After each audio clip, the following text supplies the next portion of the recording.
انت عارف لو النتيجه 2-1 اقسم بالله تقول اهلي يلعب في اوروبا بالشكل ده، لان لغايه الجون الثالث يا اسلام انت ند بند، انت بتروح وبتضيع، ودي المفاجاه اللي كولر فاجئنا بيها النهارده. ليه؟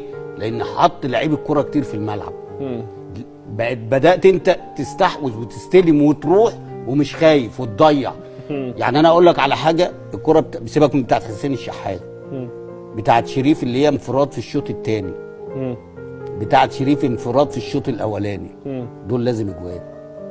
يعني شوف انا بحب شريف قد ايه، بس انت كراس حربه انت رايح بكورتين، مش هقول لك بقى على دماغك عشان الدنيا ايه، ممكن تكون ما بتعرفش تلعب بدماغك قوي، صح يا عبد؟ انت رايح واحده انفراد تطول منك ليه؟ قبل ما تطول اشيلها. هو فينيسيوس ده لما جاب الجون الاولاني ما هي طولت منه، بس قام جاي شايلها اثناء ايه؟ ما الشناوي